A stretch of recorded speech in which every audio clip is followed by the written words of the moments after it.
Hi, I'm Di with Sister Chicks Quilting. Welcome to my channel. It's November, so I have my turkey quilt up. It says gobble gobble on it. Do you guys see what I see when you look at this quilt? Do you see, let's see, where is it? This and these parts of the letter that seem to disappear.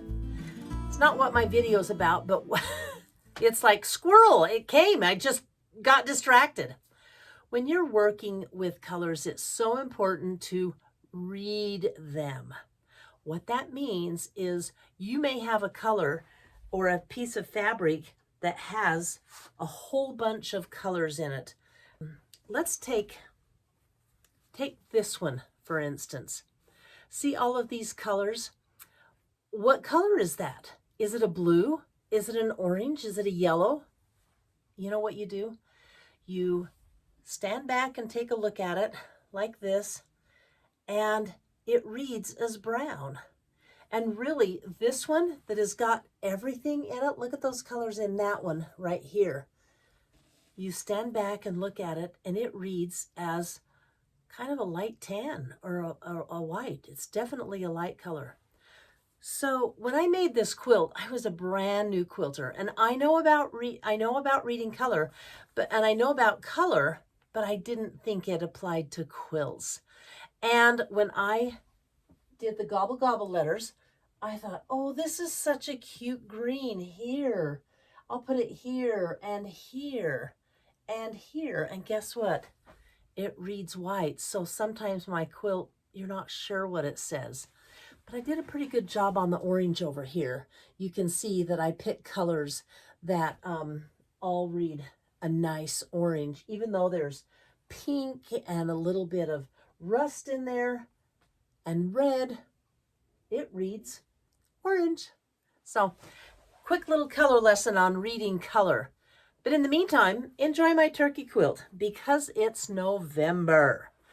And my project today is going to be these, let me get this off, these adorable patchwork pot holders. Aren't they just the cutest ever? I'm going to teach you how to make these, and they're so fast. All you need is the following supplies. Let me show them to you. Take a look at the backing. That's interesting fabric, isn't it? Well, you know what it is? It's a kitchen towel. That's right. I had my choice of 2 kitchen towels, and I did use brand new kitchen towels. You don't have to. But so you're going to need a kitchen towel, a woven kind of a terry one, obviously, like this. You're going to need a pile of scraps. And I pulled all of my scraps that were fall colors, oranges, browns. There's a few dark oranges, there's greens. There's some fun colors in there. And these are for the acorn tops. I pulled these scraps for that. Then you're going to need some heat and bond fusible fleece. Well, guess what? They don't sell it where I could readily access it for this video. So I'm using the Pelon brand that it has the metal in it. Not metal, but it's metallic. And it's the it's not thermal web, but it's the stuff you get at Joann's. And it's good. I have put a layer of it in all of my pot holders. So they have one apparently that's fusible. I didn't know that, but I couldn't find it. You can get it online or at your favorite quilt shop, I'm sure. And then you're going to need this acorn pattern. And this is it. And I'm going to put a link to this pattern and the directions in my description below so you can make this up too. It's definitely a one evening project. So the first thing you do is you want to cut your fabric into 2-inch strips. And then you want to sew, oh, does this look familiar? Yeah. You want to sew your fabric sew the strips together so they look like this. Alrighty. Then you're going to trim them like this into 2-inch strips. The next thing you want to do is lay your strips out in a grid. and sew them together. And again, I'm just using scraps that I had on hand. You can use whatever you want. You could use a coordinated Thanksgiving group of fabrics if you wanted to. There's not much fabric in these fun little acorns. Let me show you some specifics on how I did this. After I got my 2-inch squares sewn together and pressed, and you know what I did? I did one, as you can see, I've cut one out already, but I did one great big square. I just kept kind of adding strips to it. You can do it however you want. You can do a little square and put your pattern on and cut it out. And then I did my top. And this is what you end up with. And already it's cute even before you sew it. It's like, oh my gosh, that's adorable. So the next thing you do is sew the seam on your sewing machine. You do want to cut it out. I think it's cuter with the diagonal. So that's how I cut it out. But you put right sides together and sew this at a 1/4 inch seam.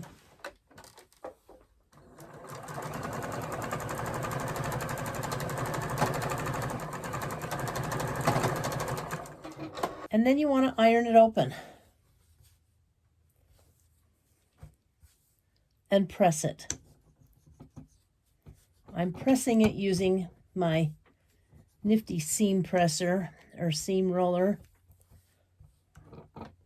that I got from some guy named Steve in Pocatello, Idaho. I love this tool. It saves me a lot of standing up and sitting down. The very next thing you want to do is lay out your heat and bond. And again, they're using a Fusible and I'm not using a Fusible. I think I'm just going to throw a few pins in and cut it and it'll be done.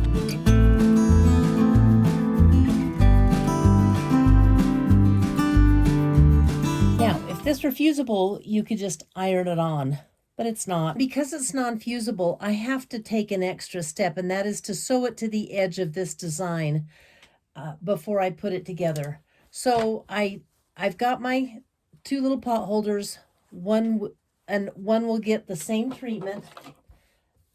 But let me just sew around this.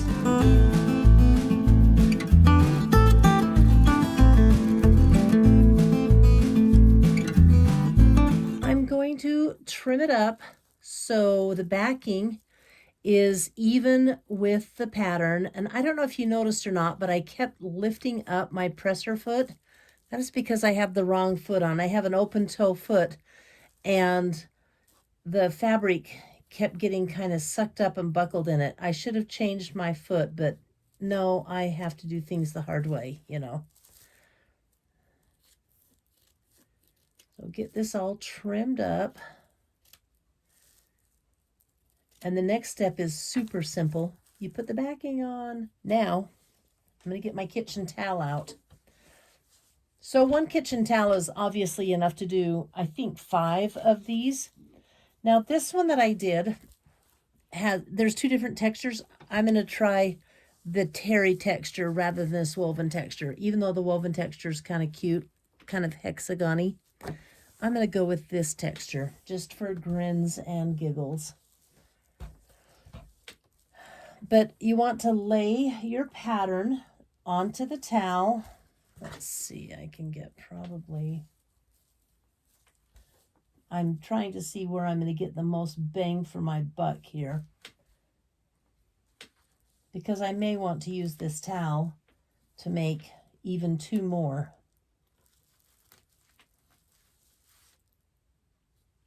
Oh,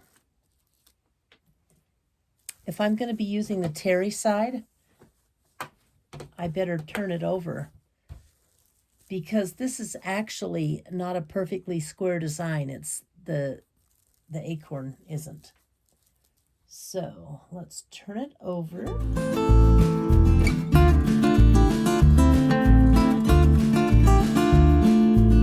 Pin it on in a few more places and sew it to it. And we're going to leave an opening right here of about 3.5 to 4 inches. to turn it.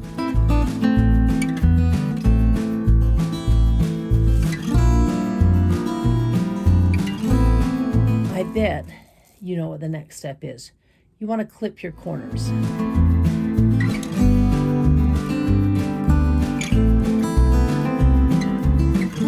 We turn it and we're done.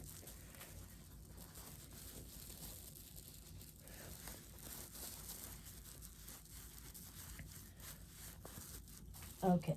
Use your chopstick of your choice or whatever you use that you like best to turn your pot holder right side out. And as you can guess, the stem is very fiddly. You have to work at the stem.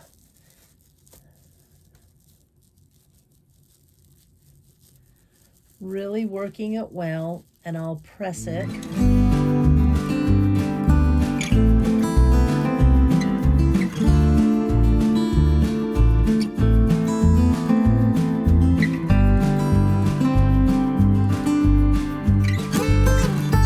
There you have your turned pot holder. Isn't it cute? I am going to go to the iron, rolling the seams between my fingers all the way around and pressing it down good, and then folding this opening in so I can sew the pot holder shut. It looks a lot better with using iron and pressing everything down. But to close this hole where I turned it, I am going to stitch all the way around this pot holder. And I'm using brown thread. So I'm going to start and stop my stitching right here in this brown square.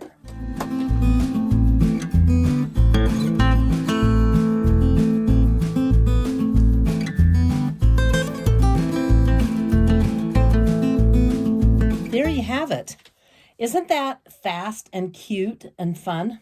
Well, there you have it. This finished cute pot holder from all of these scraps and a dish towel. I think it's a pretty cool project. One thing I want to tell you about in the directions is they tell you to put it on your sewing machine and free motion quilt it. And she actually did circles and it looked really cool on here. I'm not going to do that in front of you guys because I don't think I'm that good of a free motion quilter on my sewing machine. Those of you that are, what a great fun Hostess gift, fast and easy. Happy Thanksgiving. Now before you go, remember December 1st, it's going to be wild, crazy fun. A lot of laughs, but some people are going to end up with some really cool quilts. There's a hint. Let's see if you get that. And if you don't, just keep watching because I'm going to start officially advertising what's going on the 15th. But next Tuesday is going to be my first Christmas, Easy Christmas project. Every Tuesday and Friday in November, there will be a video from me with mostly Christmas sewing. Some of it will be quilts, some of it won't be, but they're going to be fun, easy things that you can do. And I'll probably carry it out through December as long as I can until I just can't sew anymore. So I'm excited for next Tuesday. Until then, thank you for tuning in and see ya Tuesday. Bye.